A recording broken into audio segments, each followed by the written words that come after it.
Okay, so today I'm going to talk to you guys about the first quadrant of the unit circle and how that's useful and what we can use to memorize the different coordinates that are within this part of the circle.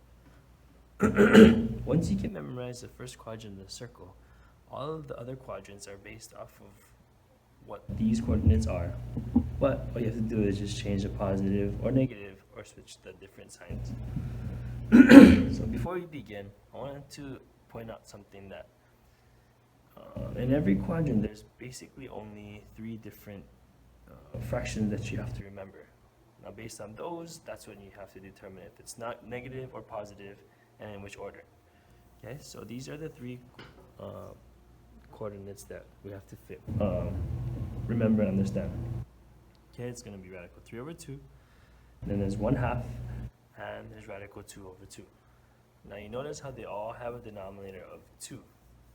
Okay, so we're keeping this in mind, okay, that because they all have a denominator of 2, we can already think, okay, they all have a denominator of 2, is there a way we can use, find the numerators and understand and remember? Is there a way to remember them? Okay, that's why today we are going to use a thing called the hand jive. Okay, the hand jive is a technique used to figure out what those numerators are. And we are going to be using our hand. So here is my hand. Okay, in the first quadrant there are 5 terminal sides. 5 terminal sides. We got 0, 30 or power 6, 45 or power 4, 60 or power 3, or 90 power 2.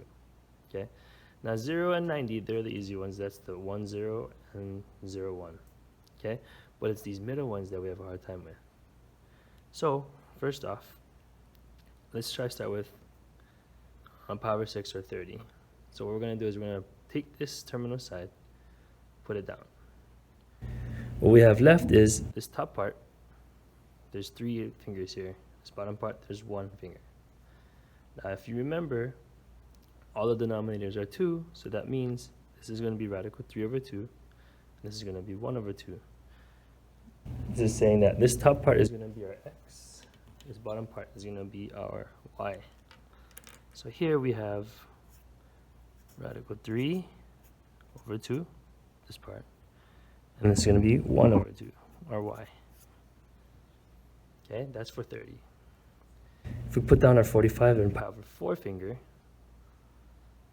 we have on the top 2, it's going to be radical 2 over 2, and 2 over on the bottom, radical 2 over 2. Now if we put down our 60 or power 3 finger, we have 1 on top, which is our x. This is always on top. 1 over 2, and these 3 fingers here, which is our radical 3 over 2. Now if you were to look at it and you were to check this in your unit circle, you would see that these all hold true. At 30 degrees, the coordinates are radical 3 over 2 and 1/2. 45 degrees, it's radical 2 over 2, radical 2 over 2. At 60 degrees, it's 1/2 and radical 3 over 2. This is how we use our hand jive.